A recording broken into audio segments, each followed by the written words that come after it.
में हिंदू मुस्लिम सिख ईसाई सारे धर्मों में कहा गया दशांश दान करना चाहिए। अब गुरुद्वारे में क्या होता है, गुरुद्वारे में जाकर के फ्री में खाना खिलाते हैं, जूता तक साफ करते हैं, एक से एक धनाढ़ सेठ होते हैं, वो जूता साफ करते हैं, वो दिखाते हैं कि यहाँ पे आपका अहम मरना बहुत जरूरी है, घमंड नहीं होना चाहिए। और जो पैदा किया है, चाहे अन्न है चाहे पैसा है, वो सिर्फ आपका नहीं है। तो मैं तो ये कहूँगा कि सभी लोगों को ये सीखना चाहिए, और जिस दिन ऐसा करना शुरू कर जाएगा उसका धन बढ़ना शुरू कर देगा, ये मैं गारंटी के साथ कहता हूँ। आज मेरा टारगेट है कि अगला साल ही 2025-26 ही मेरा टारगेट है 1000 करोड़ पहुंचूंगा। आज हम 600 पहुंच रहे हैं, मतलब डबल मान के चल रहा हूँ। क्यों? बिजनेस बढ़ रहा है। तो बिजनेस बढ़ रहा है, वो कहें कि हमें मोदी जी सपोर्ट करते हैं या फलां। अरे मोदी जी तो जो रूल रेगुलेशन बनाए, आज मैं उनको धन्यवाद देता हूँ। जो जीएसटी लगाया उन्होंने, नहीं हम लोगों के लिए बड़ी मुसीबत थी। दुनिया भर का टैक्स दो, फिर भी बॉर्डर पे गाड़ियां 4-4 दिन खड़ी रहती हैं। आज उन्होंने जीएसटी लगा दिया, एकदम से इंडिया के किसी कोने में आप व्यापार कर सकते हैं। जननी जन्मभूमश्च स्वर्गादप गरीयसी। जननी मतलब माता, और मातृभूमि से बढ़कर इस दुनिया में स्वर्ग से भी बढ़कर है। तो इससे जुड़ा रहना तो स्वाभाविक होना चाहिए। लेकिन हाँ, कुछ लोगों की मानसिकता आगे चल के चेंज हो जाती है, लेकिन मैं उस मातृभूमि को जब तक मेरा जीवन है मैं नहीं भूल सकता। आपने जो बताया कि ठाकुर ब्राह्मण के लड़के ये छोटा काम नहीं हाँ, कर सकते, आपने किया। हाँ, एक ब्राह्मण कुल से आने के बावजूद हाँ, किया। हाँ। तो उस समय यही तिरस्कार क्या आपको झेलना पड़ा था कि लोगों के मजाक का पात्र बनना कि तुम ब्राह्मण हो, ये क्या कर रहे हो? ये मैं जानता था कि लोग ऐसा कह सकते हैं, लेकिन पढ़ाई लिखाई का कुछ फायदा भी होता है। कभी भी इंसान को किसी काम को छोटा नहीं समझना चाहिए। आज कचौड़ी बेचने वाला यहाँ पे लाइन लग के कचौड़ी खाते हैं लोग। आज यहाँ सीताराम छोले भटूरे वाला जो है, उसके यहाँ इनकम टैक्स की रेट पड़ती है छोले भटूरे वाले के यहाँ। क्यों? ठेले की जो फर्द होती है वो करोड़ों में बिकती है। करोड़ों में बिकती है। क्यों? क्योंकि वो छोटे काम को छोटा नहीं समझ के कर रहा है। नमस्कार, आप देख रहे हैं गोंडा पोस्ट और मैं हूं दीपक सिंह आपके साथ। आज हम आपके लिए लेकर आए हैं जेम्स ऑफ गोंडा का एक एपिसोड, जिसमें हम मिलाएंगे आपको गोंडा की ऐसी शख्सियत से जिन्होंने गोंडा से निकलकर दिल्ली एनसीआर में अपना नया मकान, एक बहुत बड़ा मुकाम बनाया। अर्श से फर्श तक का सफर कैसे किया जाता है, कैसे विपन्नता में संपन्नता ढूंढी जा सकती है, ये इस वीडियो में हम सबको बताएंगे और आपको बताएंगे केदारनाथ पांडे जी। केदारनाथ जी बहुत बहुत स्वागत। जय श्री राम सिंह साहब। केदारनाथ जी, आपका जीवन बहुत आज आपका काफ़ी अच्छा खासा नाम है गोंडा जनपद के अंदर, दिल्ली एनसीआर में, गुड़गांव की इंडस्ट्रियल रीजन में। सबसे पहले मैं आपसे चाहूँगा कि आप एक इंट्रोडक्शन हमारे व्यूअर्स को दीजिए कि आप किस व्यापार में हैं, क्या करते हैं, और क्यों आपका इस समय गोंडा में और गुड़गांव में नाम लिया जाता है। मेरा नाम केदारनाथ पांडे है, और मेरी अभी प्रेजेंट की कंपनी जी कैन सीटिंग कलेक्शन है प्राइवेट लिमिटेड, और मुझे इस लाइन में काम करते हुए 37 साल हो गए हैं। गांव से आप ये समझ लीजिए कि 40 साल पहले 1982 में हम गांव से आए थे। तो क्या है कि हमें किसी बंदे से प्रेरणा मिली जो दिल्ली में काम करता था, और जब वो जाते थे तो वो सफ़ेद धोती और कुर्ता और नई साइकिल, ट्रांजिस्टर और घड़ी, वो सब देख के लगता है यार कितना बड़ा आदमी होगा, क्या काम करता होगा। हम बचपन में छोटे थे और हम लोग इतना खेती बाड़ी करते हैं, फिर भी हम उतना शौक नहीं कर पाते हैं। तो मुझे लगा कि एक बार दिल्ली की सैर करनी चाहिए, देखना चाहिए क्या है। दिल्ली में आके देखा। दिल्ली की सैर से पहले पांडे जी, हाँ, हम आपसे शुरू करेंगे आपके गांव से। आपका गांव कहाँ पर है? अपने गांव की लोकेशन जरा बताइए, और कैसे वहाँ पर आपने प्राथमिक शिक्षा कहाँ पर प्राप्त की, कैसे प्राप्त? जी। मेरा गांव का नाम है किनकी, डिस्ट्रिक्ट गोंडा, यूपी, ब्लॉक झंझरी पड़ता है, थाना मोतीगंज, पोस्ट सिसोदिया। वहाँ पे हम प्राथमिक शिक्षा तो विद्यानगर किसान हायर सेकेंडरी स्कूल मोतीगंज से हमने किया था। वहाँ हमने 10th पास किया था। 10th के बाद 12th हमने श्री गांधी विद्या मंदिर गोंडा में किया, और बीए किया श्री लाल बहादुर शास्त्री महाविद्यालय गोंडा से। परिवार का परिवेश कैसा था उस समय? परिवार का परिवेश जैसे गांव का होता है वैसे ही था। गांव में तो खेती बाड़ी, 25 साल तक तो खेती बाड़ी ही किया, तो वही वेशभूषा रहती थी। लेकिन हाँ, जब हम पढ़ रहे थे तो शर्ट पैंट और वो में आ चुके थे, और खेती बाड़ी। पिताजी भी किसान ही थे, खेती बाड़ी करते थे। पिताजी 3 भाई थे, तीनों भाई अलग अलग हो चुके थे। जैसे परिवार बढ़ता है तो बंटवारा भी होता है, तो वो अपना अपना खेती बाड़ी करते थे। तो आप कितने भाई बहन? मैं एक भाई हूँ और 4 बहनें हमारी, चारों शादीशुदा हैं और चारों ऑलमोस्ट दिल्ली में ही, कोई लुधियाना में, कोई दिल्ली में, सब सेटल्ड हैं, अपना अपना बिजनेस व्यापार कर रहे हैं। तो जब हम गांव में रहते थे तो हमें बड़ी लालसा था कि भाई कैसे ये अच्छा सा ड्रेस पहनते हैं और क्या अच्छा, मन करते के हैं। अंदर ये महत्वाकांक्षा मन रहती है। मन के अंदर महत्वाकांक्षा थी कि हम खेती बाड़ी करते हैं और मैं ऐसा शौक नहीं कर पाता हूँ, इसका क्या रीज़न है। तो हम दिल्ली आए। दिल्ली दिल्ली 82 क्यों आए? दिल्ली ये आए कि हम भी खेती बाड़ी तो जो होता है, खेती बाड़ी करने से पहले क्या हुआ, जब खेती बाड़ी कर रहे थे तो एक टाइम था कि हमने बहुत मेहनत करके और गेहूं खूब पैदा हुआ और खलिहान में लगा दिया। संजोग से या दैविक प्रकोप समझिए, बारिश हो गई और बारिश लगातार हुई और वो गेहूं वहाँ अंकुरित हो गया खलिहान में ही। तो दिल को चोट लगी कि इतने मेहनत से हमने खेती बाड़ी करके अन्न उगाया कि हम कंफर्टेबल हो जाएंगे, हमारे हाथ से सब कुछ चला गया। तो इससे अच्छा है कि शहर का रुख किया जाए, देखें शहर में क्या है। शहर में आए तो एक दिल्ली ही क्यों चुना? असल में दिल्ली में हमारे गांव के लोग, इलाके के लोग, काफ़ी लोग रहते थे और जब भी जो भी यहाँ से जाता था तो यहाँ कोई भी काम करते हो वहाँ पे अच्छे कपड़े पहनना और पैसे रहते थे उनके जेब में, तो वो देख के उत्सुकता हुई कि भाई दिल्ली में बहुत कुछ अच्छा हो रहा है। तो दिल्ली आया तो यहाँ देख 82 में, हाँ, तो 82 में देखा कि यहाँ जो लोग वहाँ बढ़िया कपड़ा पहन के घूमते थे वो यहाँ रिक्शा चला रहे हैं, कोई चौकीदारी कर रहे हैं। तो देखिए, मेहनत करना मैं उसको बुरा नहीं मानता, छोटा काम कतई नहीं है। कहते हैं कि जिंदगी देने वाले ने सब कुछ दिया, पाने वाले न पाए तो वो क्या करे। अक्ल दी शकल दी दे दिया कुल जहां, पाने वाले न पाए तो वो क्या करे। देखिए, ऊपर वाले ने तो ये धरती बनाई और सारी विभूतियां, सारी सब चीज़ें धरती पे हैं। आपको क्या चाहिए, उसके लिए आपको परिश्रम करना पड़ेगा। लेकिन मेरा मानना है कि जो आज मैं यहाँ हूँ इसमें सिर्फ और सिर्फ परिश्रम ही नहीं है, भाग्य भी होता है। भाग्य किसे कहते हैं?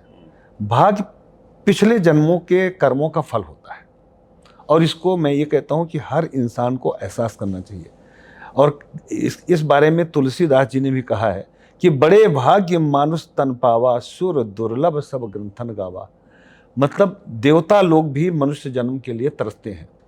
क्यों तरसते हैं? कि मनुष्य जन्म अगर हो जाता है तो आप ईश्वर की पूजा कर सकते हैं, माता पिता की सेवा कर सकते हैं और कुछ भी कर सकते हैं। मतलब समाज में वैज्ञानिक भी बन सकते हैं, पुजारी भी बन सकते हैं, हर तरह का आप कार्य कर सकते हैं मनुष्य योनि। और इससे उत्तम योनि कोई नहीं होती है। 84 लाख योनियों में मनुष्य योनि को उत्तम माना गया है। तो इस बात को देख के ये हुआ कि जो है कर्मों का फल है। अब अगर मेरे भाग्य में होगा तो हमें सब कुछ मिले, लेकिन सिर्फ भाग्य का भरोसा करने वाला इंसान कायर हो जाता है। भाग्य जो है वो पूर्व जन्मों का फल है। आज जो आपको कर्म करना पड़ेगा और भाग्य भी साथ देगा तो आप कामयाब हो जाएंगे। मैं सभी श्रोता से यही कहना चाहूँगा कि सिर्फ भाग्य का भरोसा ना करें, लेकिन भाग्य को माने जरूर। भाग्य कैसे मिलता है? जो आज कर्म करेंगे वो आज भी फलीभूत होगा और अगले जन्म में। अपने जीवन के एग्जाम्पल से बताइए कि कैसे भाग्य ने आपके साथ अच्छा किया। यस, आप मुझे बताइए, आप तो जानते हैं ठाकुर साहब, आप भी वहीं के रहने वाले हैं। गोंडा डिस्ट्रिक्ट में कितने ऐसे परिवार होंगे जो खेती बाड़ी करते हैं और उसमें कितने परसेंटेज लोग हैं जो इस स्थान तक पहुंचते हैं? गिनती किया जाए तो बहुत कम लोग होंगे। इसको क्या कहेंगे? भाई, हमारे ही परिवार के काफ़ी लोग हैं जो हमारे लेवल पे अभी नहीं आ पाए हैं। 1-2 लोग आ रहे हैं, उनको भी हमारा साथ मिला, हमने उनको इस योग्य कोशिश किया बनाने के, परिवार के लोग थे। तो मेरा कहने का मतलब है कि अगर भाग्य न साथ देता तो जैसे खेती में मजदूर काम करता है, उस टाइम 2 रुपये दिहाड़ी होती थी, आज से करीब 50 साल पहले, और आज तो चलिए 300-400 रुपये दिहाड़ी उनको मिलती है। तो वो बंदा क्यों नहीं 10,000 रुपया रोज या लाख रुपया रोज कमा लेता है? क्योंकि उसके भाग्य में वही है। आज रोड बनाने वाला बंदा जो मजदूर है उसको कितना पैसा मिलता है, और रोड जो कंपनी बनाती है उसको कितना प्रॉफिट मिलता है। तो कहने मतलब जो उसके भाग्य में जितना है उतना उसको मिलता है। अपने भाग्य परिवर्तन की बात करें। अब मेरे भाग्य की बात अगर करें तो मेरे भाग्य में ऐसा लिखा हुआ था कि क्योंकि मैं ये कहूँ कि नहीं मैंने सिर्फ अपने कर्मों से ये किया है, ये घमंड की बात हो जाती है। जो ईश्वर करता है वही होता है। भाग्य में था और हमने कर्म किया। हमने किसी चीज को छोटा नहीं समझा, किसी भी काम को। हमने दिल्ली में आकर के सिर्फ ऐसा नहीं कि सेल्समैन ही करने लगे, पहले हमने चपरासी का काम किया, एक चाय की दुकान पे काम किया, अच्छा और उसके बाद हमने रिक्शा भी चलाया। अच्छा। और रिक्शा चलाने के साथ साथ हमने एक दुकान पे राजा आयरन फैक्ट्री में एज ए सेल्समैन पे लगा, सेल्स का काम सीखा। उसके बाद फिर एक उन्हीं के पड़ोसी यहीं पे थे। थोड़ा सा मैं आपको कहूंगा कि आपने चाय की दुकान पे भी नौकरी करी, आपने रिक्शा भी चलाया, आपने चपरासी की भी नौकरी हाँ। करी, और उसके बाद सेल्समैन में पहुंच गए। हाँ। इन सारे प्रोफाइल में और सेल्समैन के प्रोफाइल में काफी फर्क होता है। बहुत फर्क होता है। कहीं आप ऑर्डर सुन रहे होते हैं और कहीं पर आपको व्यापार लेकर आना है हाँ, कंपनी के हाँ। लिए, है ना, सेल्समैन के काम में। ये जो परिवर्तन था, छोटी नौकरी जिसको कहा जाता है या फिर सिर्फ लेबर करने वाली नौकरी, उससे सेल्समैन की नौकरी, ये परिवर्तन कैसे हुआ? क्या सोच दिमाग में आई, या फिर वो क्या भाग्य का मोड़ था जो आपको उधर ले गया? देखिए, सर्वप्रथम तो भाग्य का ही मोड़ कहेंगे, लेकिन जो कहते हैं ना कि अगर आपके भाग्य में लिखा हुआ तो एन केन प्रकारेण ईश्वर उस रास्ते पर ले आता है, वो रास्ता बनता जाता है। लेकिन कुछ हमें भी अपना कर्म करना पड़ता है, अपने भावनाओं को बैलेंस करना पड़ता है। आज की तारीख में ब्राह्मण ठाकुर के लड़के गांव में, उस टाइम की बात करता हूँ, अगर कहें कि किसी चाय की दुकान पे, अरे मैं ब्राह्मण हूँ, मैं ठाकुर हूँ, मैं चपरासी का काम करूँगा, मैं चाय की दुकान पे काम करूँगा, लेकिन यही उनको, आपको बताऊँ कि पीछे ले जाता है। कभी भी इंसान को किसी काम को छोटा नहीं समझना चाहिए। आज कचौड़ी बेचने वाला यहाँ पे लाइन लग के कचौड़ी खाते हैं लोग। आज यहाँ सीताराम छोले भटूरे वाला जो है, उसके यहाँ इनकम टैक्स की रेट पड़ती है एक छोले भटूरे वाले के यहाँ। क्यों? ठेले की जो फर्द होती है वो करोड़ों में बिकती है। करोड़ों में बिकती है। क्यों? क्योंकि वो छोटे काम को छोटा नहीं समझ के कर रहा है। आज हल्दीराम क्या समझते हैं कि देवन से हल्दीराम, जो आज पूरे वर्ल्ड में उसका भुजिया और सब कुछ बिकता है, कभी हल्दीराम भी छोटे से शुरू किया होगा। आपने जो बताया कि ठाकुर ब्राह्मण के लड़के ये छोटा काम नहीं कर हाँ। सकते, आपने किया। हाँ, एक ब्राह्मण कुल से आने के बावजूद हाँ, किया। हाँ। तो उस समय यही तिरस्कार क्या आपको झेलना पड़ा था कि लोगों के मजाक का पात्र बनना कि तुम ब्राह्मण हो कि ये क्या कर रहे ये हो? मैं जानता था कि लोग ऐसा कह सकते हैं, लेकिन पढ़ाई लिखाई का कुछ फायदा भी होता है। पढ़ाई लिखाई आपको एक अलग से ज्ञान दे देता है, आपका चक्षु चार आंखें हो जाती हैं पढ़ाई से। तो हमें लगा, हमने कुछ उदाहरण पढ़े कि एक धीरू भाई अंबानी जो यहाँ कनाट Reliance प्लेस के में founder। पेट्रोल पंप पे जी। तेल भरते थे, और आज वो वर्ल्ड के टॉप 10 में हैं। अब कैसे? अगर वो कहते कि मैं पेट्रोल पंप पे ये करता था और आज यहाँ हूँ, तो नहीं जा सकते थे। बिल्कुल। लेकिन उन्होंने कर्म को अपनाया। भाग्य में जो लिखा हुआ है वो आज का थोड़े है। भाग्य तो पहले कर्मों का फल है। हम आपके सेल्समैन के सफर की बात कर रहे हैं। हाँ। सेल्समैन कैसे बने? तो सेल्समैन, जब मैं वहाँ काम करने लगा और उसी दुकान में रिक्शा चलाया, तो एक, जैसे मैं जो ड्रेसअप होके जाता था, एक रिक्शे वाला होता है यहाँ मैला कुचैला कपड़ा पहन के जाता है, लेकिन मैं जूता मोजा और हाफ पैंट और टी शर्ट और चश्मा लगा के, और केमी साबुन उस टाइम में लगाता था जो 40 रुपये का मिलता था। उसके बाद 240 रुपये का साबुन आता था, मोती साबुन। में जब रिक्शा चलाता था तब लगाता था। और कहाँ चलाते थे? दिल्ली के किस क्षेत्र? राजा आयरन फैक्ट्री 59 रानी झांसी रोड, दिल्ली, न्यू दिल्ली। तो क्या है कि उन्होंने देखा कि इस लड़के में वो भावना है।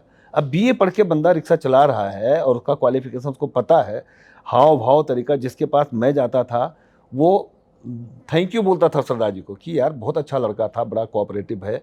तो उससे, तो ऐसा नहीं कि सिर्फ पहनावे में स्मार्ट थे, आपकी सोच, Yes, yes, आपकी बातें, सोच। हर चीज में स्मार्टनेस थी। आपकी सोच अच्छी होनी चाहिए। आप जब एक संकीर्णता में चले जाएंगे तो आप बिजनेस व्यापार में आगे नहीं जा सकते। आप बिजनेस व्यापार में मीठी बाणी बोलिए मन का आपा खोए, आपन मन शीतल करे औरन शीतल होए। आपको ये भी अपनाना पड़ता है, मीठा बोलना भी जरूरी होता है। तुलसी मीठे बचन ते सुख उपजत चौवोर, और वशीकरण एक मंत्र है कि तज दे बचन कठोर। बाणी बहुत महत्वपूर्ण होती है बिजनेस व्यापार में। तो हम वहाँ जब किए तो सरदार को अच्छा लगा। बीच में गांव गए, वहाँ झगड़ा लड़ाई हुआ, फिर वापस आए तो बोले बेटा देखो झगड़ा लड़ाई करना है तो जाके बदमाश बन जाओ, और नहीं तो अगर इस काम में आते हो तो तुम्हारे कार्य से मैं प्रभावित हूँ, हम तुम्हें सेल्समैन बना देना चाहते हैं, लेकिन आपको 240 रुपया तनख्वाह देंगे। तो असल में पिताजी जमींदार थे, वहाँ पैसे का ऐसा कुछ जरूरत नहीं रहता था। तो हमने कहा ठीक है, आप 240 दें, हमें काम सीखने की जिज्ञासा थी। तो काम सीखा, फर्नीचर कैसे बेचते हैं, कहाँ कैसे बनता है, सब कुछ सीखा। फिर एक भाग्य ने मोड़ लिया कि पड़ोसी जो उनके थे सरदार जी, सरदार भूपेंद्र सिंह भाटिया, उन्होंने कहा कि मेरे यहाँ एज ए सेल्समैन आ जाओ। मैंने कहा नहीं, मैं अपना काम करूँगा। फिर उनके लड़के श्री रतिंदर पाल सिंह हैं, उन्होंने हमें संपर्क किया हमारे गांव के किसी बंदे के जरिए कि इस लड़के को हमारे यहाँ एज ए सेल्समैन करा दो। क्योंकि मैं जब कस्टमर को अटेंड करता था तो अपनी बाणी, क्योंकि हमारी अवधी जो भाषा है वो सबसे मीठी भाषा है, तो लोगों को पसंद आती थी और लोग उस सच्चाई से जुड़ जाते थे। तो मनमाने ढंग से मार्जिन लेकर के जब माल बेचेंगे तो मालिक तो आपको सम्मान देगा ही। तो उन्होंने कहा कि ठीक है बेटा, आप जो है मेरे यहाँ आ जाओ। मैंने कहा भाई हम अब अपना बिजनेस करेंगे, मैं नौकरी नहीं करूँगा। ये कौन से वर्ष की बात है? ये करीब 87-88 की बात है। तब आप शादीशुदा हो चुके? शादी हो चुकी शादी हो चुकी? शादी हो चुकी कौन थी। से वर्ष में हुई शादी? ये 87 में हुई थी, उसी दौरान की उसी बात है। दौरान। हाँ, तो फिर मैंने कहा नहीं, मैं अपना काम करूँगा। तो उन्होंने कहा कि रतिंदर पाल सिंह ने कहा कि ठीक है, आप अपना काम करना चाहते हो तो क्या राजा में जैसा फर्नीचर बनता है वैसा आप बना सकते हो? मैंने कहा बिल्कुल बना सकता हूँ, लेकिन मेरे पास पूंजी नहीं है। तो उन्होंने कहा पूंजी नहीं है, आपको पूंजी में क्या चाहिए? हमने कहा कुछ पैसे चाहिए जिससे हम माल खरीद सकें, और जगह चाहिए। तो उन्होंने हमें जगह भी प्रोवाइड किया, उसका हम किराया देते थे। टेलीफोन जो यूज करते थे उसका पर कॉल का पैसा देते थे, और उन्होंने कुछ पैसे का भी हमें सहयोग किया, जिससे हम माल मटेरियल खरीदना शुरू किया। और बाकी उधारी जब एक वैल्यू बन जाती है बंदे के, गुडविल बन जाता है, तो उधार भी मिलता है, क्रेडिट भी मिलता है। तो इस तरह से हमने अपना बिजनेस एक कुर्सी से शुरू किया और एक बंदा रखा सिलाई मास्टर, फिर 2 कारीगर रखे। करते करते हमने करीब 30-40 कारीगर हो गए और हमारा बहुत अच्छा बिजनेस चल पड़ा। लेकिन होता क्या है कि जब आप आगे बढ़ते हैं तो पीछे खींचने वाले भी बहुत होते हैं। उसी दौरान रतिंदर पाल सिंह जी ने कहा कि आप जो है हमारे बुआ के लड़के को अपने साथ लगा लो। उनकी मंशा ये थी कि हम जो है हाँ बिजनेस ट्रांसफ़र कर लो और इनको बाहर कर दो। मैं उनकी चालाकी समझ गया, तो मैंने कहा सर ये तो मेरा बिजनेस है, आपको ज़्यादा प्रोडक्शन चाहिए तो मुझे और पैसे दीजिए। उसके लिए तैयार नहीं हुए, तो खैर उन्होंने ज़बरदस्ती करके हमारा सारा सामान छीन लिया, क्योंकि उनकी जगह में हम किराएदार थे। फिर हमारी लड़ाई थोड़ी सी चली, लेकिन मैं उनको आज भी सम्मान देता हूँ और उनको नतमस्तक होता हूँ कि ये रास्ता उन्होंने सुझाया। भाग्य परिवर्तन हाँ, उन्हीं के द्वार से। हाँ, ये जो भाग में लिखा हुआ था वो हमारे उस कार्य के आधार बने और हमने उनका अनुकरण किया, ऐसा कह लें। तो फिर हमारा उनका आगे चल के सुलह भी हुआ काफ़ी लड़ाइयों के बाद, और फिर हमने अपना काम शुरू किया। तो एक हमारे साथ उस टाइम जो हमारे ऊपर मुसीबत थी उसमें साथ देने वाले के सिंह ठाकुर साहब थे अपने गोंडा के, वो मेरे साथ आए। तो उन्होंने कहा मेरे भाई को अपने साथ लगा लो, तो हमने मारुति फर्नीचर खोला। कहाँ पर, किस लोकेशन? ये हमने मायापुरी में एक जगह थी, हरिनगर में हमने मारुति फर्नीचर के नाम से फर्नीचर का काम शुरू किया। उनके भाई को अपने साथ लगाया और वो भी मेहनती थे। आगे चल के 1 साल 1.5 साल हमारा उनका साथ में काम चला। तो वो 4 भाई थे, उनको भी थोड़ा सा खुरुक चढ़ा कि इसका बिजनेस हथिया लो, इसको बाहर कर दो। तो जिस जगह में हम काम करते हैं उनकी बुआ के चचेरे बुआ के लड़के की जगह थी जो किराए पे लिया हुआ था। तो उन्होंने साठ गांठ कर लिया। तो उस टाइम फिर हम चाणक्य प्लेस में 100 गज का एक प्लाट लिया हुआ था, उस पर 2 कमरा बना के हमने काम शुरू किया। अपनी प्लेस पे अपनी प्लेस बार काम शुरू? हाँ, काम शुरू किया और धीरे धीरे हमारा काम बढ़ता गया, अलग हो गए हम उनसे, और वो बड़ी लंबी कहानी हो जाएगी जो हमारे उनके बीच में हुआ। खैर हमारा बिजनेस बहुत अच्छा चल पड़ा। पहला ऑर्डर मुझे 11 कुर्सी का मिला। अच्छा। और लाजपत नगर में एक कंपनी थी, भाटिया थे, उन्होंने हमें दिया। उस जब समय प्रेस्टीज ऑफिस सिस्टम उनके कंपनी जब का नाम आपने था। अपना प्रोडक्शन प्लांट खोला जी, तब ऑर्डर लेने, सेल्स करने आप ही जाते थे, कोई और जाता था? नहीं, मैं ही जाता था। स्वयं जाते थे? असल में होता क्या है, जब आप काम करना शुरू करो तो एक चैन बन जाती है, लोग मार्केट में जान जाते हैं। अब जैसे हम एम्पायर में दे रहे थे तो काफ़ी लोगों को पता चल गया था कि मैन्युफैक्चरर कौन है, बनाने वाला कौन है, तो सब संपर्क में आने लगे।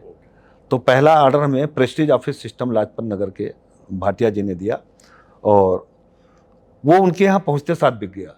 फिर उन्होंने दूसरा, तीसरा, फिर एक चेन बन गई, फिर एक कनॉट प्लेस में थे, उन्होंने देना शुरू कर दिया। इस तरह से काफ़ी लोगों से काम शुरू हो गया। फिर एग्जीबिशन लगाया, एक नवाब फर्नीचर है जो आज भी है, उन्होंने भी एग्जीबिशन लगाया। एक ग्राफिक सिस्टम है, उन्होंने एग्जीबिशन लगाया, और उन्होंने हमारे से काफ़ी माल लेना शुरू किया।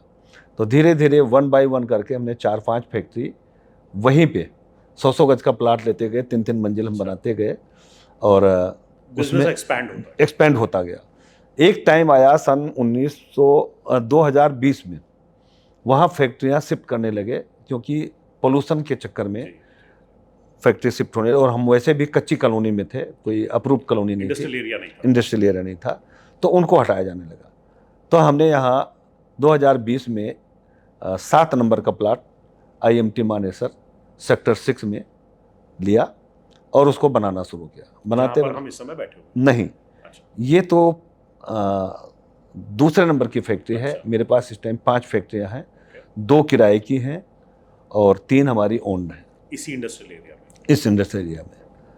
तो उस टाइम हमने लेकर के 3 साल लगा हमें, 2 साल करीब बनाने में, बना के हमने फैक्ट्री शुरू किया, और धीरे धीरे धीरे प्रोडक्शन करते कराते डायरेक्ट हमारे डीलर भी बनते गए, और हमें कभी सेल की दिक्कत नहीं आई, और ना ही मतलब सेल वॉल्यूम कभी स्टैग्नेंट नहीं हुआ, वो बढ़ता ही गया। तो जब ज़्यादा डिमांड होने लगी, तो ये फैक्ट्री जहाँ हम बैठे हैं, हमने ये बनाया। ये 2 एकड़ में है और 4 मंजिल की बनी हुई है, और यहाँ काफ़ी प्रोडक्शन होता है, मॉडलर भी बनता है, चेयर भी बनती है। तो आप सिर्फ जो ऑफिशियल फर्नीचर होता है वही बनाते हैं या रेजिडेंशियल फर्नीचर? नहीं, रेजिडेंशियल में हम ऑफिस अलमीरा, ये डोमेस्टिक अलमीरा बनाते हैं, और बाकी ज़्यादातर हम ऑफिस फर्नीचर पे ही फोकस करते हैं। ऑफिस फर्नीचर में ऑफिस टेबल्स, मॉडलर, और canteen table, canteen chairs, conference table, conference chairs. Chair की वैरायटी हमारे पास 400 से ज़्यादा है, और टेबल की वैरायटी भी 50 डिज़ाइन से ज़्यादा है। मॉडलर के भी 12-15 प्रोफाइल हैं। इन चेयर्स की रेंज क्या, प्राइस रेंज क्या होगी?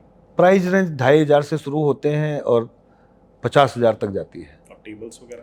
टेबल्स भी अब 25,000 से मिनिमम शुरू होता है, 15,000, 20,000, 25,000 और 8 लाख रुपए तक के टेबल हैं। ऐसे सोफे में भी कई वैरायटी है। तो हम लोग बाहर जाते रहते हैं, बाहर से जा कर के एग्जीबिशन में विजिट करते हैं, वहाँ जो प्रोडक्ट अच्छा लगता है वो हम ले आते हैं, और फिर कुछ उससे सीखते हैं, कुछ कैटलॉग से, और कुछ आर्किटेक्ट रखा हुआ है, डिजाइनर रखे हुए हैं, खुद की डिजाइनिंग। हाँ, खुद की डिजाइनिंग करते हैं, और जो मार्केट का ट्रेंड होता है उसके अनुसार हम फर्नीचर बनाते हैं। इस समय एनुअल टर्नओवर जीके इनका कितना होगा? इस साल एनुअल, पिछले साल था 475 करोड़, इस साल 600 करोड़ के आसपास होगा। अगले साल का टारगेट हमने 1000 करोड़ का रखा हुआ है। जो ऊपर वाले ने चाहा तो वो पूरा होगा, क्योंकि इसके साथ साथ हमने नया बिजनेस शुरू किया है इंटरेक्ट टीवी का, IFPD कहते हैं, इंटरेक्ट फ्लैट पैनल डिवाइस, और कैमरा का भी काम कर रहे हैं, पोडियम है, और डिजिटल मतलब ये जो CCTV कैमरे 1.5 किलोमीटर की रेंज वाले कैमरे भी हमारे पास हैं, जो गर्मी ठंडी में भी उस पर इफेक्ट नहीं पड़ता, इस तरह के भी हैं। और डिजिटल वाल, जो बड़े बड़े सिनेमा हॉल में आजकल धीरे धीरे वो सिस्टम खत्म होता जा रहा है, कैमरा वो प्रोजेक्टर वाला, हाँ, अब पर्दे वाला खत्म होता जा रहा है, अब वो पेन ड्राइव से वो सारा सब कुछ चला देते हैं, तो वो भी हम काम करते हैं। और मुझे ऐसा लगता है कि जितना मेरा फर्नीचर का है, आने वाले साल में 2 ही साल में उतना टर्नओवर हमारा IT का हो जाएगा, डिजिटल काम का हो जाएगा। हाँ, और आजकल बहुत अच्छी डिमांड है, स्कूलों में काम आता है, जो डिजिटल क्लासरूम चलते हैं। तो फर्नीचर के तो आप एक्सपर्ट हैं मार्केट पकड़ने में, सेल ढूंढने में। इस इंडस्ट्री को कौन संभाल रहा है? हाँ, यही मैंने बताया, जो भाग्य में लिखा होता है वो सब कुछ होता है। मेरे भाग्य में ऐसा लिखा हुआ था कि ऐसा मौका आया कि एक हमारे मार्केटिंग के बंदे थे, मार्केटिंग मैनेजर थे, वो एक कंपनी को ज्वाइन कर लिए जिसका नाम था ग्लोबस, जो यही काम करते थे। वो हमारे से फर्नीचर भी लेते थे। उन्होंने देखा कि क्यों ना हम फर्नीचर भी फैक्ट्री लगा लें। उन्होंने हमारे 10 बंदे तोड़ लिए, और उन्होंने फैक्ट्री लगाने का प्रयास किया, लेकिन फैक्ट्री लगा नहीं पाए।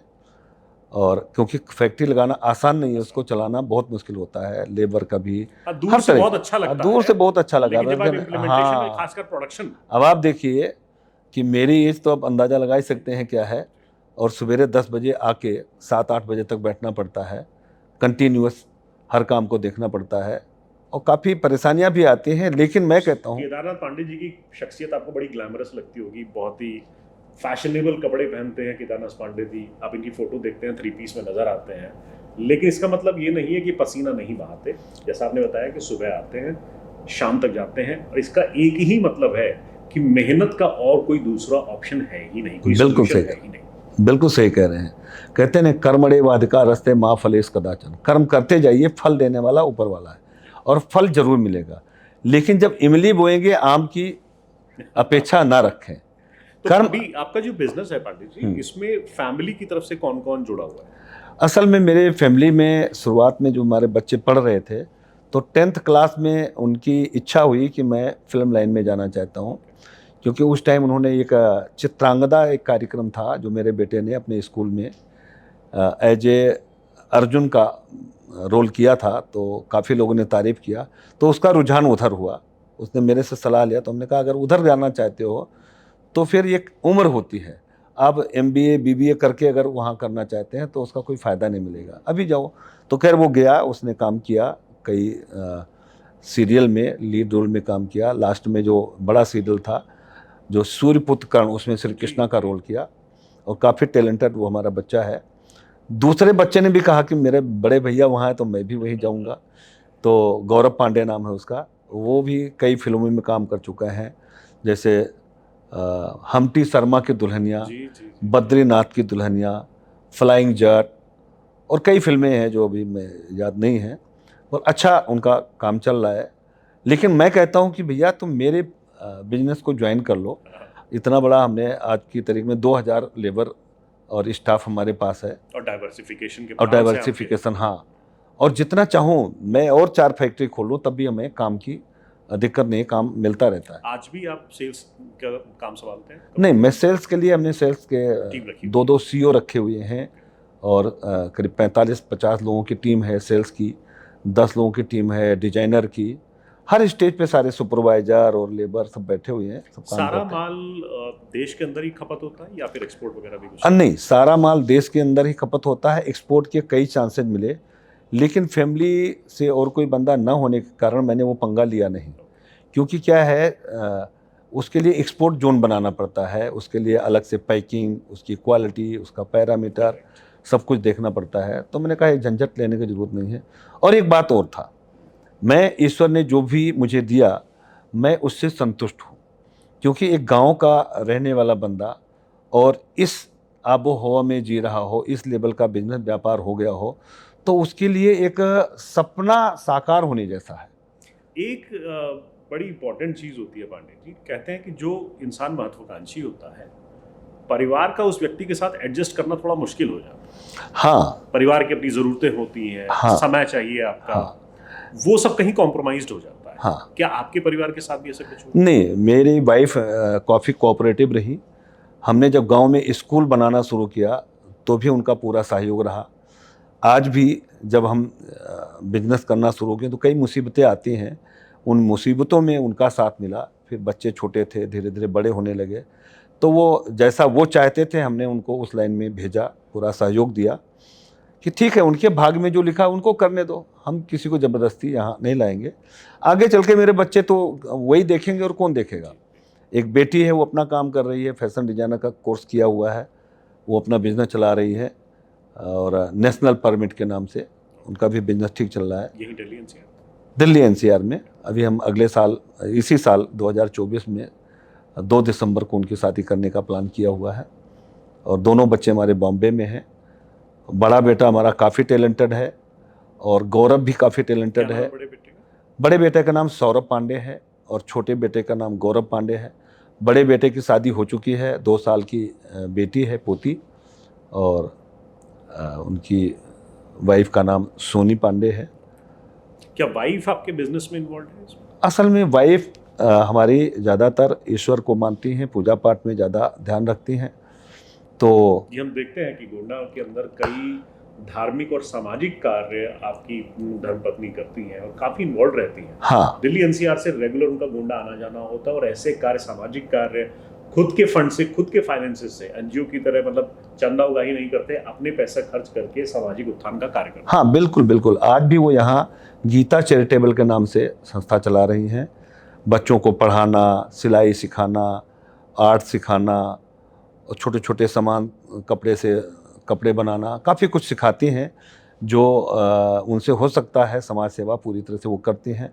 और और एक चीज नोटिस करिए पाटिल जी कि आप लोगों का गोंडा का कनेक्शन परमानेंट बना हुआ है। देखिए, जननी जन्मभूमश्च स्वर्गादप गरियसी। जननी मतलब माता और मातृभूमि से बढ़कर इस दुनिया में स्वर्ग से भी बढ़कर है, तो इससे जुड़ा रहना तो स्वाभाविक होना चाहिए। लेकिन हाँ, कुछ लोगों की मानसिकता आगे चल के चेंज हो जाती है, लेकिन मैं उस मातृभूमि को जब तक मेरा जीवन है मैं नहीं भूल सकता। 37 साल पहले 27 साल पहले मैंने इस गांव में स्कूल खोला था, जो श्रीमती शांति देवी इंटर कॉलेज के नाम से जाना जाता है, और आज भी करीब 2500 बच्चे आज पढ़ रहे हैं और 27 साल हो गए। कौन वहाँ सा संस्था है वो स्कूल? वहाँ पहले हमारे रिलेटिव थे, हमारे बहन के ससुर श्री ओम प्रकाश पांडे जी, वो संभालते थे। अभी उनकी एज हो गई तो वो रेस्ट कर रहे हैं, तो हमने जो प्रिंसिपल रखा हुआ वो संभालते हैं, हम जाते रहते हैं। और हमारे एक रिलेटिव हैं श्री रामेश्वर प्रसाद शुक्ला जी, वो महीने में 2 बार जाते हैं, वहाँ पे देखते हैं, और बहुत विधिवत चल रहा अच्छा है, चल रहा है स्कूल। बहुत अच्छा। प्रिंसिपल साहब ने जितना कुछ किया है, सिर्फ ये नहीं कि सैलरी के बेसिस पे करते हैं, वो ऐसा मान के कार्य करते हैं कि समाज सेवा उनके भाग्य में लिखा हुआ है। इसलिए गुरु गोविंद दो उखड़े काके लागू पाए, बलिहारी गुरु आपने जिन गोविंद देव बताए, तो उस सिद्धांत को मानने वाले हैं। आने वाले दिनों में क्या आपको राजनीति में सक्रिय माना जाता है? नहीं। देखिए, ऐसा है, मुझे अब मेरी उम्र जो हो रही है उसके हिसाब से हमने अपना रास्ता अपनाना शुरू कर दिया है। एक ऋषिकेश से 25-27 किलोमीटर आगे बद्रीनाथ रोड पे हम एक आश्रम बना रहे हैं जिसका नाम है दिव्य आश्रम। और हमने ये सोचा हुआ है कि 2-4 साल बिजनेस करेंगे, इसके बाद अपने बच्चों को संभाल देंगे कि वो संभालें बिजनेस, और मैं उधर जाऊंगा पूजा पाठ करना और भगवत भजन करेंगे। क्योंकि हमारी जो परंपरा बनी हुई थी, हमें उसका अनुकरण करना है। हमारे ऋषि मुनियों ने हमारे आयु को 100 सालों में बांटा था, और 100 सालों में पहला था 25 साल ब्रह्मचर्य, 25 साल गृहस्थ, 25 साल वानप्रस्थ और फिर संन्यास। तो अब 100 साल तो कोई जीता नहीं है, अब 80-85 साल मुश्किल से जीते हैं, तो 67 साल का तो हो रहा हूँ। अब हम तो वानप्रस्थ वाले में हैं, हमने अपनी तैयारी कर ली है, और संन्यास तो वो अपने आप हो जाएगा जब चले जाएंगे। लेकिन ये बिजनेस व्यापार बढ़ता रहे, इससे हमारे इस छोटे से बिजनेस से आप एवरेज समझ लें कि 2.5 करोड़ एवरेज से हर महीने हम जीएसटी देते हैं, और 2000 लोगों को रोजगार दिया हुआ है। 2000 लोगों को हमारे फैक्ट्री में रोजगार मिला हुआ है, और जो हमें माल सप्लाई करते हैं अलाइड इंडस्ट्रीज, हाँ अलाइड, ऐसे उनके हैं। तो 2000 में एक परिवार में अगर 5 लोग हैं तो आप समझ लीजिए 2 पंचे 10,000 तो ऐसे हो गए, और 10 से 12,000 वो लोग हैं जो हमें माल सप्लाई करते हैं, हमारे लिए माल रॉ मटेरियल बनाते हैं। तो इस तरह से एक इंडस्ट्री 20-25 हज़ार लोगों को खाना मिलता है, भोजन मिलता है। और आज की तारीख में विदेशों में तो ये है कि जो लोग रोजगार देते हैं, जॉब क्रिएटर जो होते हैं, उनको भगवान के जैसा, उनको एक ऋषि मुनि के जैसा वहाँ सम्मान मिलता है। जी, जैसे मेक इन इंडिया में मोदी जी भी प्रमोट कर रहे हैं। मैं अपने सरकार से भी ये अनुरोध करना चाहूँगा कि जो प्रमोटर हों, जो रोजगार प्रोवाइड करा रहा हूँ, उनका विशेष ध्यान रखना चाहिए कि उनका बिजनेस व्यापार और बढ़े। और आने वाले टाइम पे ये जो सदी है ये हिंदुस्तान की होगी। बाकी और देशों में देखिए लड़ाई कितनी चल रही है, लेकिन भारत में एक भगवान ने एक मोदी जी को अपना संदेश वाहक भेजा हुआ है, जो जिस विधि से काम कर रहे हैं, देश की दशा और दिशा दोनों बदल रहे हैं। एक राजनीतिक सवाल आपसे करूंगा जी, कि मोदी जी पर आरोप लगता है कि ये व्यापारियों के सगे हैं, अदानी अंबानी जैसे लोगों को प्रमोट करते हैं, इस पर आप क्या कहें? देखिए, ऐसा है, ये तो आरोप लगाने वाले जो करते हैं, आप उनके जो एक उंगली ऐसे करता है तो 3 उंगली अपनी तरफ होती, पहले वो देखें। उसके बारे में मैं नहीं कहना चाहता हूँ, लेकिन वही परिवार जो उंगली उठा रहा है वही क्या करते थे, वही अडानी अंबानी के साथ खाना खाते थे और प्लेन से घूमते थे, सब कुछ करते थे। देखिए, जो बिजनेस करता है, आप उसको सहयोग नहीं करेंगे तो पैसा कहाँ से आएगा? आज किसान से पैसा लेकर के देश चल सकता है? किसान को हर तरह की सब्सिडी देनी पड़ती है। किसान तो वैसे कई परेशानियों से घिरा होता है, पाला पड़ गया, बारिश ज़्यादा हो गई, बारिश नहीं हुई, सूखा पड़ गया, तो भी परेशानियां होती हैं। तो ये कृषि प्रधान देश है, किसान को तो सपोर्ट करना ही पड़ेगा और गवर्नमेंट हमारी करती भी है, बहुत करती है। लेकिन कुछ किसान ऐसे हैं जो इसके बावजूद भी उत्पाद करते हैं, वो नहीं करना चाहिए। बट जो बिजनेसमैन है उससे ही टैक्स लिया जाता है ना। अब आप मुझे बताइए, अडानी आज से 20 साल जो रहे होंगे, तो 20 साल में उनकी ग्रोथ नहीं होनी चाहिए? अब ग्रोथ होके यहाँ पहुँच गए हैं, तो जिसकी जो क्षमता होती है उसके अनुसार, चाहे मोदी जी हो या उनके जगह पे कोई और प्राइम मिनिस्टर हो। एंड जैसे कि आपने कहा कि आज आपके पास 2000 एम्प्लॉइज हैं, हाँ, आप एक्सपेंड करेंगे तो 4000 एम्प्लॉइज, 4000 लोगों को घर Yes. मिलेगा, एम्प्लॉयमेंट मिलेगा। आज मेरा टारगेट है कि अगला साल ही 2025-26 ही मेरा टारगेट है 1000 करोड़ पहुंचूंगा। आज हम 600 पहुंच रहे हैं, मतलब डबल मान के चल रहा हूँ। क्यों? बिजनेस बढ़ रहा है। तो बिजनेस बढ़ रहा है, वो कहें कि हमें मोदी जी सपोर्ट करते हैं या फला। अरे मोदी जी तो जो रूल रेगुलेशन बनाए, आज मैं उनको धन्यवाद देता हूँ। जो जीएसटी लगाया उन्होंने, नहीं, हम लोगों के लिए बड़ी मुसीबत थी। दुनिया भर का टैक्स दो, फिर भी बॉर्डर पे गाड़ियाँ 4-4 दिन खड़ी रहती हैं। आज उन्होंने जीएसटी लगा दिया, एकदम से इंडिया के किसी कोने में आप व्यापार कर सकते हैं। एक अंतिम सवाल पांडे जी आपसे करूंगा, जीकेन नाम क्यों और क्या अर्थ है इसका? हाँ, ऐसा है, जीकेन पहले तो भगवान के मुखार बिंदु से गीता का ज्ञान दिया था अर्जुन जी को। तो और हमारे देश में जो भगवान के नाम से लोगों के नाम भी रखे जाते हैं, और उसका मतलब बहुत विस्तार में हो जाएगा, मैं बताऊंगा कि जब बंदा मरने लगता है तो कहते हैं कि अगर अंतिम क्षणों पे नाम आ जाए, कोटि कोटि मुनि जतन कराही, अंत राम कहीं आवत नहीं। लेकिन अंत समय में अगर राम का नाम आ जाए तो उनको सीधा स्वर्गवास मिलता है। तो इसलिए क्या कहते थे अपने बच्चों का नाम? राम, श्याम, शंकर, राधे श्याम, इस तरह से नाम रख देते कि उस टाइम भी वो आवाज दें, अगर हाय राधे श्याम, राम कुमार, तो भगवान का नाम आएगा, उनका तरण तारण हो जाएगा। तो इसलिए लोग नाम रखते थे। आपने एक शब्द जो पूछा था मेरे से कि राजनीति। देखिए, मैं एक बिजनेसमैन हूँ। मैं बिजनेस में ये 40-37 साल हमें लगा दिए। मुझे यहाँ जो आनंद आया, जो हम काम कर रहे हैं, अब हर आदमी राजनेता ही बन जाएगा तो बिजनेस कौन करेगा? इस देश की ग्रोथ जो है, राजनेता भी क्या करेंगे? कानून बनाते हैं ना, उस कानून से देश को सुविधाएं देते हैं। बिजनेसमैन हो या किसान हो, तभी तो देश बढ़ता है। अब हम कहें हम बिजनेसमैन हैं, हम ही जाकर के राजनेता, तो उनका काम उन्हें करने दो, मेरा काम मुझे करने दीजिए। आप एम्प्लॉयमेंट क्रिएट करते रहे। यस, और इसमें हमें आनंद आता है। कहते हैं कि पैसा से ही आपको आनंद नहीं मिल सकता। सिर्फ कहते हैं कि गोधन, गजधन, बाजधन और रतन धन खान, और जब आवे संतोष धन, ये सब धन धूर समान। खान कवि ने कहा है कि हाथी घोड़ा पहले पशुधन हुआ करता था। हाथी घोड़ा जैसे कहते हैं राजा है, तालुकदार है, और जिसके पास गाय भैंस ज़्यादा होते थे उनको धन माना जाता था। दूध, दही, घी सब कुछ होता था। लेकिन और हीरा मोती जो होता था, और रतन धन खान, रतन मैंने रुपया, पैसा, सोना, चांदी। लेकिन जब आवे संतोष, ये सब कुछ है,